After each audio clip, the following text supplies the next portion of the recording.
marketable and sellable. Don't sell yourself out, Taylar. Hello and welcome to Slice and Piefer. Yet again, Clinical Cuts. We're here. Taylor's got questions for me. I have answers, and then I'm going to ask her some questions, even though she is protesting. She's going to plead the fifth, probably, on all of them. Yes. So you might Where just were not waste you your time last Tuesday? here. Well, you didn't plead the fifth. Come on. You're letting me down already. Where's Dave Chappelle when you need him? Don't let me down. Yes. There you All right. Let's do it. Okay. Question number 25. Perfect. So we've talked about the concept of see one, do one, teach one before. Oh, yes. Yes. So when did you first learn about this concept?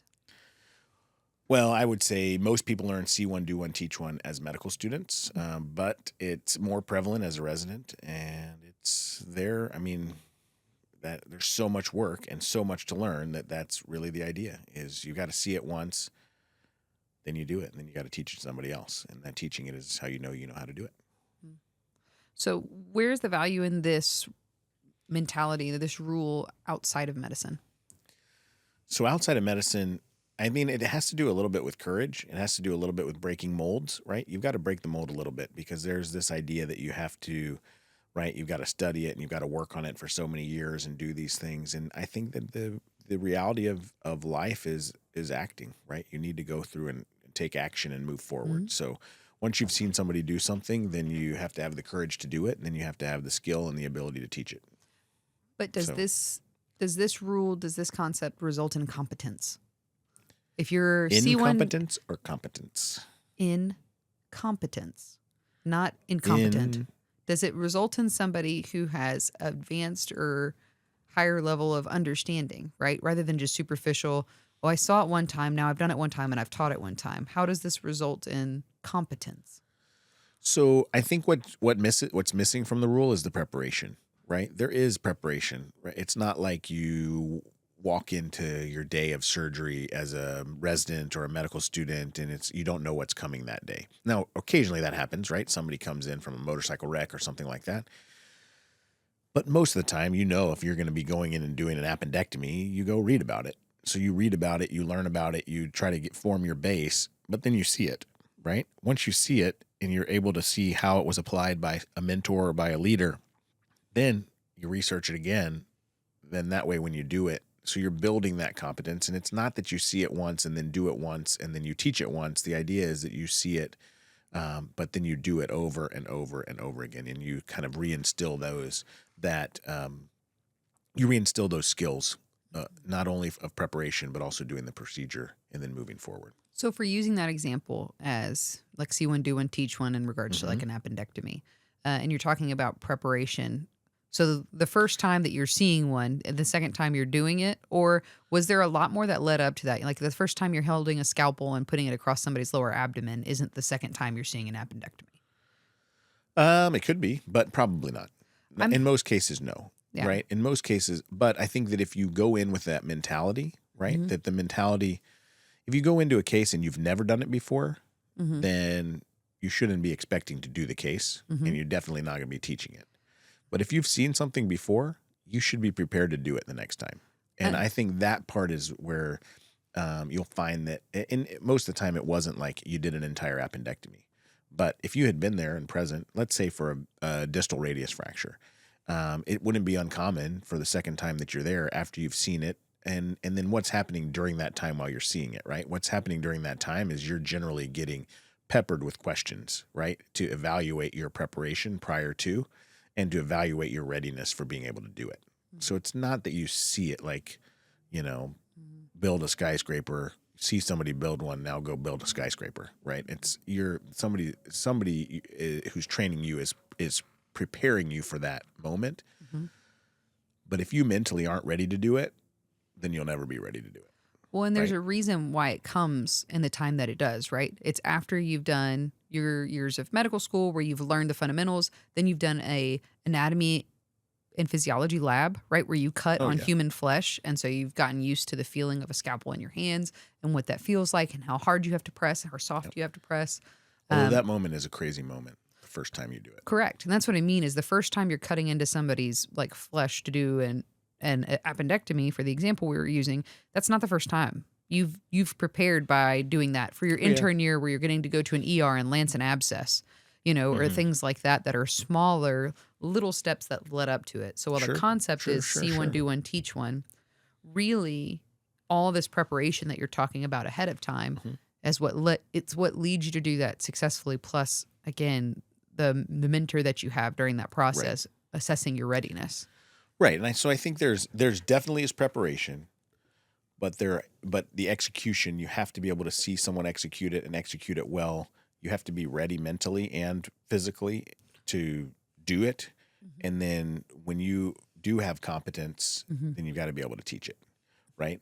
The idea that you see one, do one, and teach one in residency is more of, it's almost an order to you that, hey, you've got to get competent and you've got to get competent quick, Mhm. right? You need to figure this out. It's not going to be see 50 before you do one, or Mhm. before you do 100 and then you're going to teach 20 of them, Mhm. right? The idea is I've got to be ready to Mhm. perform, and I have to have done my work outside, right? I'm not going to rely on somebody to show me 100 times how to do this, Mhm. right? And I'm not going to rely on myself to do it 100 times before I have to teach it to somebody else, because somebody else is already ready, already needs to learn that, not and the next 5 cases that we have to do, right? Mhm. And so I have to be able to teach all of those over the course of that time period. And so I think it's, maybe it is, maybe that's the shot across the bow, and it's not so much that that's the way that medical school is done, but it's a mantra for you to have to be ready, right? Mhm. I have to be ready, because that's saying I've got to be prepared, I've got to be prepared, I've got to be prepared. Mhm. Yeah, and taking the opportunities when they're given to you, right? If Right. somebody's trusting you to do something, it's because they have confidence that you can do it. Correct. Like that day I was on my ER rotation and I was like, this guy's got a scrotal abscess. Do I need to call urology? They said, you are urology. And I said, what? And they said, yeah, you can do that. And I was like, really? And they're like, you sure can. I've seen you, Right. do enough. Like, go for it. And I was like, and they were right. Like, I did it just fine. Guy did great. Like, all was good in the hood. But it was, I mean, I'll just never Good forget. in the hood. Nice. Interesting choice. I like it. It was it was one of those things, like, I was like, "There's no way they're gonna ask me to do this." Yep. They Sure did. are. Yeah. They did. Um, I believe it. I mean, I think that there's something to be said for that. But I mean, I do feel like it probably see one, do one, teach one is more of a mentality than it is a reality. mhm, And but having that mentality keeps you always prepared. mhm. So having a mentality so that when reality comes, you've made it what it needs to be. You're Yeah. doing what you're supposed to do. And then I think if you use that, then, and each of the people that you work with, right, whether it's other residents, whether it's students, whether it's someone that you're training, well, now you can see thousands, do thousands, teach thousands, Yeah. right? You can teach people how to do this, and it can be expanded in that way. Yeah. Well, and, preparation's super important, and sometimes, I mean, if you spent so much time preparing, it almost can give you that paralysis too of, there's so many ways I know this can go wrong, and you get scared to take that next step, Right. right? You're happy to stand on the sides and watch, you're happy to maybe even Oh hold a yeah. retractor or whatever, but getting your hands in there and actually doing the procedure, a lot of people struggle with that leap. Sure. And so I think you're right in that it's more of a mantra of having your mentality the right way. Like, Right. hey, we prepare, but then we do. And between those two, that makes us to where we can now teach somebody else to do Right. it and put that skill out in the Right. world. I agree. Um, I so agree. imposter syndrome is something that's not a new Hmm. hot topic. It's been talked about for a long time. So when you're thinking about imposter syndrome in regards to see one, do one, teach one, Sure. how do you think that mentality might help somebody who's struggling with that? Well, I mean, so imposter syndrome, we've talked about that many times before, but imposter syndrome is, right, feeling like you're not in the right place, right? Like everybody else knows more than I do. Everybody else knows how to do this. Everybody else, I don't belong, right? That's the idea. And I think that's that piece, is that just because you haven't done 1,000 of these, just because you haven't, got 1 million people following your podcast, doesn't mean that you don't have to, that you can't go forward, right? Hmm. And you can't move forward and do it with some level of courage, with some level of confidence, with some level of ability, and then also with a sort of lack of fear of failure, right? I mean, because we talked about it kind of jokingly earlier, but failing is just an opportunity, right? And failing is all about how you look at it, right? And so for me, I think that's huge Mm-hmm. as you keep moving forward. So, yeah, imposter syndrome is real. It definitely is something that I think surgeons, parents, Mm-hmm. executives, leaders, managers, everybody feels it because there's a moment when you feel like, man, is this really my call to make? Mm-hmm. And ultimately it will be. Mm-hmm. And so, and if you haven't prepared yourself, if you're not ready to do those different things, then you're going to feel like you're out of place.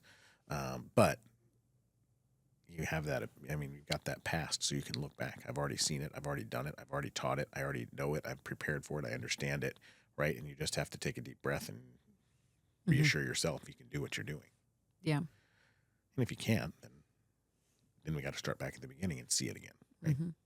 I couldn't build a rocket ship. So with again, on the concept of see one, do one, teach one, why is it important to always be learning? Why is it important to always be in the process of learning and not feeling like you're kind of at like the pinnacle of where you can be? I mean, I've always believed that if you're not growing, you're dying, right? If you're not getting better, you're stagnating and everything's getting better around you, right? If you're in that position, if you are complacent and if you are satisfied with where you are, and I think I'm not saying satisfaction like you should be satisfied with the life that you have and the gifts that you have and the people that are around you, but there should also always be a hunger, like a striving to get better, an idea that I could be better. Even the best of the best can still get better, right? And I think that part is the key for me in that moment, right? And so the learning is part of that, right? You don't get better by sitting and doing nothing, right? You research, you follow up, you do your continuing medical education, you look back at the things that you did, right? And you look at what you saw, how they could have improved. You look at what you did, see how you could have improved. You look at how you taught, and you see how you and the people you taught could have improved, and that makes you better in the future. So can you talk about a time where you saw stagnation lead to a poor patient outcome? So I think, when you're saying stagnation is just sort of like Somebody who is complacency, complacent, right? yeah. Somebody who's complacent in that. Okay to not keep learning, okay not to stay up, and to continue that process of just always trying to stay educated and stay on the forefront of things. I think we see it. I mean, I think we see it in sports medicine. You see people using dated technology and dated approaches to do things that we now know there are better ways, right? Whether it's labral repairs in the shoulder, instead of getting an appropriate number of anchors in, we're doing less anchors. And when it comes to approaches for ligament reconstructions in the knee, instead of following more anatomic landmarks, we're following the easy, tried and true 25-year-old methods, right? I mean, I think we see that. Instead of using an autograft in a young patient, we're using allograft, and vice versa, and kind of put ourselves in those different scenarios where you say, hey, the data is here for us to do this appropriately, but things have always sort of gone okay. And so I'm just going to keep doing it the way I do it, And I think there's a danger in that. There's a danger that you just get passed by everybody ultimately, but there's also the possibility for poor patient outcomes. If you're trying to stabilize somebody's, a 16-year-old's unstable shoulder with one anchor in their labrum, I'm shocked that they redislocated. Well, there's data that shows that there's probably a good reason why they did, And so I think that piece, I think we see it in multiple different areas where it could affect patient outcomes, but it has to do with keeping up, right? Because there's a challenge also where you don't know what you don't know, right? If you become so complacent that now I'm not even searching for the newest technologies and the newest advances and the newest outcomes, then I mean, that's pretty cliche to say you don't know what you don't know, but it's not that you're doing things out of laziness or a trial to cause harm. It's that you don't know any better, maybe. Yeah. And I mean, I can say, at least in our practice, on a weekly basis, for sure, I see somebody for like a second opinion or a subpar outcome from somewhere else that's trying to get another opinion about why things aren't going the way they want. And really having to say that, I mean, without disparaging somebody else, like, this is not the way I would have addressed this. Right. Yeah. And that takes a little bit of not only class, but poise and an ability to sort of redirect and guide people in the right direction, to try to see if there's something more that we could get done or do where we need to be. But Yeah. yeah, I get that. Yeah. Well, and I mean, just because, like I said, within the last 10 days to somebody, just because this MRI says there's a labral tear doesn't mean you need a labral repair. Right. Right. Yeah. Well, but the other doctor said it needs to be. I'm like, yeah, but look at your x-ray. You've got bone on bone arthritis. Right. Like, why would, just because this says there's a labral tear doesn't mean you need anchors and sutures around this. Right. Current technology and everything, looking at just simple x-rays, I can tell you if we do that, you're going to be miserable. Right. You're going to hurt. You're going to be back for your hip replacement or shoulder replacement or both. Yeah. Yep. So. Yeah, we see it. We see it. And I mean, I think we play a lot of that. We have to do a lot of it, a lot of misinformation. That, again, is not intentional misinformation, but we see folks. Yeah. I saw a young guy today who's like, they told him he had to have surgery. You got to get this fixed. And we looked through everything, reviewed all of his imaging. And I said, I think you're going to heal this without us having to do anything. It was great. That's awesome. He was very relieved. Yep. I would be too. Yeah. That's good. So very good. That's awesome. Well played. Next. So we've talked about some of your Dr. Piefer rules. One of the ones that I like the most is the look at your hands rule, right? When we're in the operating room and you're disoriented or you're lost. But Yes. step 1, breathe. Step 2, look at where your hands are. So can you recall a time probably very early on that you violated this rule? Oh, I'm sure I did multiple times. I mean, in terms of like specifics, I mean, there's so many times that I, as in training and even early on, and you have that feeling like, what is wrong? Like, I cannot figure out why I can't see what I know I'm supposed to see. And the temptation is to look closer. Like, you just keep staring at the screen and you keep leaning forward and you're like, it doesn't make sense. Like, whether it's the screen is filled with blood or the screen is filled with anatomy that you're just like, this doesn't, like, Disoriented. I'm totally disoriented. And then but the temptation is to just keep leaning in and keep looking harder and keep trying to see. And I mean, you see that with those problems. And as you develop that tunnel vision of like, the screen's going to tell me what's happening, right? Come on, screen, show me what I'm supposed to see. And then you look down and you're like, there it is. My hands are not pointed in the right direction. The camera's pointed, in a completely inappropriate place. That's why I can't see what I need to see. So then you just adjust, and then all of a sudden things come back. But you spend those moments. Hopefully they were moments, but sometimes it's minutes and longer. Like, where's the biceps tendon? It should be here. And then you look down and you're like, oh, well. Yeah. That's always my favorite when someone keeps saying, it should be here. It should be here. And you're like, but it's not. So why don't we do something different? Right. Let's change. Why don't we just back up for a second and just take a look here? Right. And so I think that piece is the beautiful part. Being able to look down at your hands. If the temptation is to keep looking and keep diving deeper into a screen that's not showing you anything. Right. And so if you imagine that problem that's sitting out there and I am trying to fix it, I'm trying to solve it, and I just keep focusing harder and harder on the problem. And then you realize, like, wait a second, I'm not even pointed in the right direction. Right. My instruments aren't where they need to be. My hands aren't where they need to be. My orientation is completely off, and now I can readjust. So that's one of my favorite things to do. And the cool thing is in the room, when you're the leader, to have other people in the room look at your hands. Because, right, that's one of the things that I teach a lot of the reps, and I've taught you and taught a ton of people, is if we're not seeing what we're supposed to see, look down at where the camera's pointing, know that we have either a 30-degree scope, a 70-degree scope, a 0-degree scope. Like, if you know where those things are, you know exactly where the camera's pointing, you know the exact orientation of where the patient is, and we really should be in our mind knowing what we should be seeing. And if we're not seeing it, then something else doesn't make sense. But you can look at that orientation of your instrumentation and the orientation of the patient, the orientation of the surgeon's hands, and you can figure out, okay, this is where we're supposed to be. Right. We should be able to see these 5 things with the cameras pointed in this direction, and the patient is in this orientation, and look down and you say, well, that's not what we're seeing. Yeah. Well, and the way I think, I mean, outside of medicine, this principle could apply, right? Right. Is if we're focused too much on the minute details and we're stuck in the weeds, so to speak, Yeah. to back up. Yeah. And looking at your hands in a metaphorical way in that sense is again, what is my purpose? What is my value? What am I trying to accomplish? Sure. The big meta, right, of what you're trying to do. Absolutely. And then that helps you to realize, am I just stuck in a little minute detail, a little weed Right. here that's not important to the overall of what I'm trying to achieve?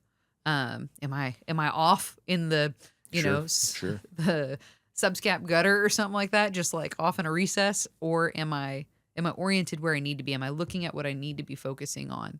Right. No and doubt. So I like that. That applies to your business. It applies to your family. It applies to your relationships with your family. You know, I mean, all different things. Like Well, your yeah. spouse. I mean, if you're focusing on whatever it is, money, Yeah. comfort, Yeah. disease. I mean, if you're not focusing on your relationship, then Yeah. right, you're getting lost. Well, and how many of us, myself being the biggest like guilty person of this in my family, of being so focused on like this house is such a mess, and if only it was picked up and clean, I would be happy. Right. But in reality, what you're feeding is the wrong thing, right? Right. You're looking and focusing on the wrong thing instead of backing up and going, whoa, why do I feel so anxious about this? Right. What's my body trying to tell me now? What is the overall picture of what Sure. this needs to look like?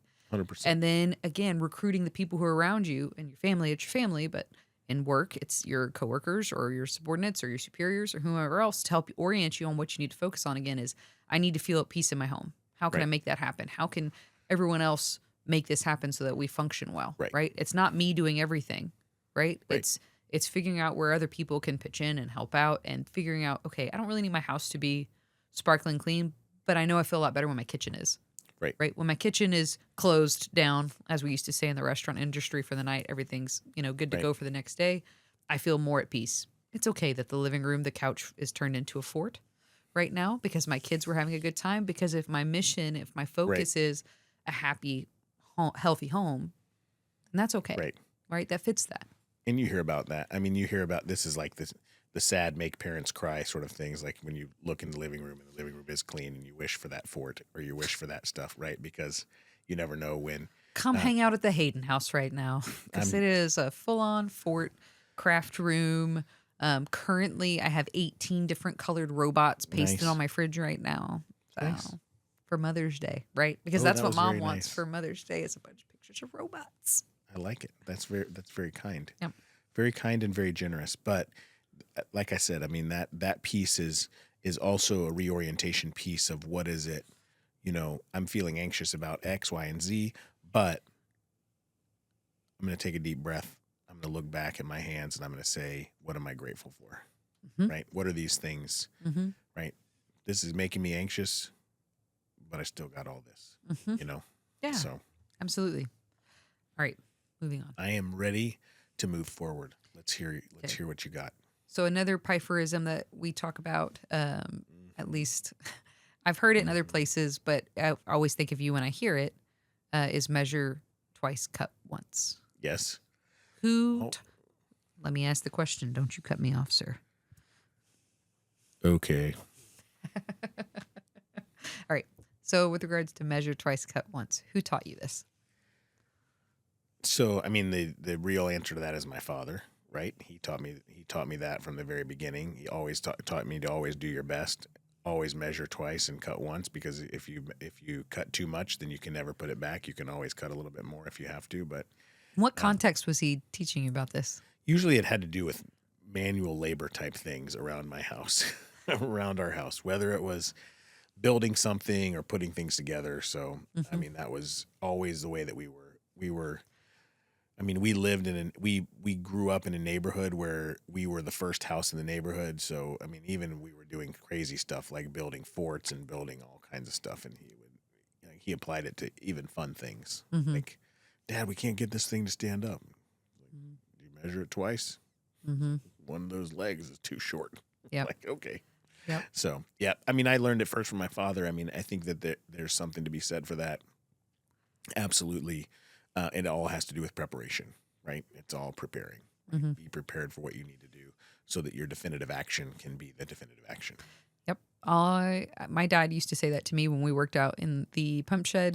That was where all his carpentry stuff was. And Right. so when we were like making shelves, I can remember him saying measure twice, cut once. And then I hadn't thought about that in so long. And when I started working with you in early 2018 and we were scrubbed in and doing a total knee together, I heard you say it and it was just like boom, like instant recall back to him saying that.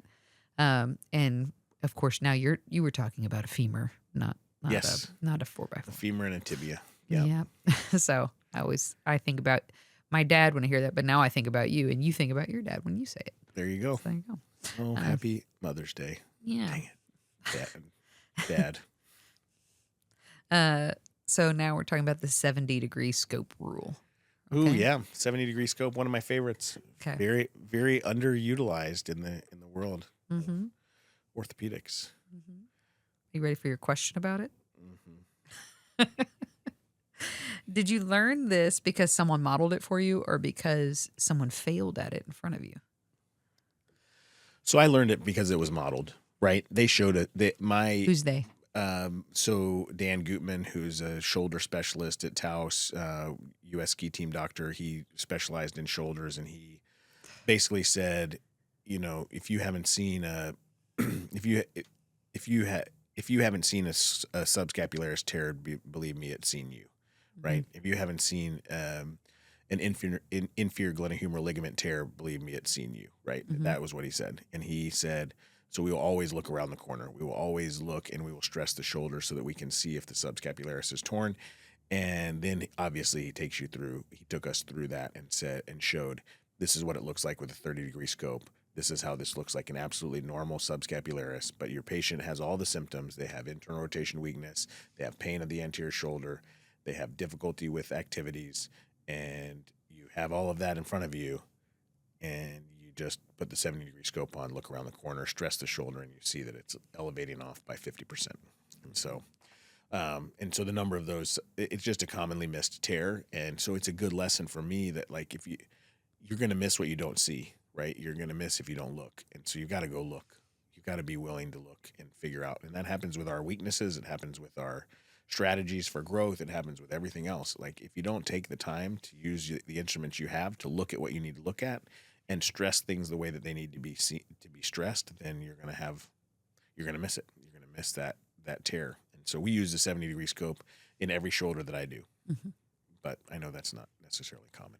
So how do you think that principle applies to business in general, like outside of medicine? How would one take that concept, the 70-degree scope rule, and apply it to their business? Well, I think that it's very easy and reassuring to look in the same way that you always look and see the same things you always see, and then reassure yourself that everything is okay, right? And that happens in business, that happens in your family. But if you take the time to look a little bit closer with a little bit more of if you look from a different angle, frankly, I mean, that's pun intended, I guess, since it's a 70-degree scope. But Mm-hmm. but if you look at it from a different angle, then you'll see things that you didn't see before, and you can see problems that you weren't seeing. And maybe in business and maybe in your family, that's having somebody else look at it. Maybe it's asking somebody some pointed questions to look, and it's not just like I'm going to look around the corner like this. But I think that's the beauty of saying, hey, is there a chance that I think everything's okay, but maybe it's not. Right. I was going to say perspective. Yeah. Getting a Right. different perspective. For me, the 70-degree scope, like in our office, applies to sometimes if I think something's going a way that doesn't seem optimal or it seems like it needs to be improved upon, the first thing I do is try to go talk to other people Right. to see what they're experiencing, because a lot of times I'll get very useful insight, like, hey, these collections seem down. Oh, because the person who used to know when this was written here, it meant to do this type of billing, they left and they never trained the next person on how to do it. Right. And so literally just going and talking to somebody in a different occupation than me within the same company gave me the perspective I needed to understand why Sure. certain things are getting underbilled, I'm with you. So, I mean, it can be just as simple as getting another perspective. Yep. Changing the scope. Changing the scope, changing the angle. I love it. All right. Very nice. That's it for us, right? Well, you wrote on here another one at the bottom. Oh, the delivery of bad news. We can do that one next time. Okay, doke. I think that's a good choice. Delivering bad news is not a fun one. Yeah. But it's important. I learned all and it's about important that. that you can do it well. When I was a standardized patient, that's how I learned how to deliver bad news before I ever became a PA. Yeah. Because I had to be a patient who was being told that she had cervical cancer. I had to go sit and let medical students practice telling me all day long that my biopsy results came back and that I had cervical cancer. And then you had to start crying. I had to be emotional, right? I had to react to their reactions, and my job was just to see what they were uncomfortable with and push them on it. Yeah. So if they seemed like they were going to be uncomfortable with a crying woman, yeah, I'd cry. You know, if they didn't seem like they were going to, if they seemed like they were going to be uncomfortable with an angry patient, yes, right? And I mean, sometimes, I mean, this doesn't necessarily need to be recorded, but like, oh, it's getting recorded. But like one of the prompts literally took me down the path of me saying that they were calling me promiscuous. Yeah. That this is my own fault because I slept around. Like, imagine you being a medical student and having an irate, 20-year-old telling, are you telling me that I had this happen because I slept with too many guys? Like, or whatever. Like, I mean, that was literally the prompts I had to take these poor med students through. And then I had to rate them on like their composure throughout it. And if I felt like that they were maintaining good eye contact, like, I never expected them to perform perfectly because I don't think that full-fledged doctors are going to perform well with that. That's a hard, especially when you have someone who's intentionally trying to like, is reading you and trying to poke on your weakness. Right. Right. Yeah. And I think that in the real scenarios, when you're really doing it, if you are empathetic, it is very painful because you can really take on a lot of that difficulty of you can put yourself in the shoes of the person who's hearing that bad news, and it can be really tough. But yeah, we can talk about, I think we should talk about that next time. We'll talk about some strategies for delivering bad news. Meet Merp. Ding tong ting. And we're done.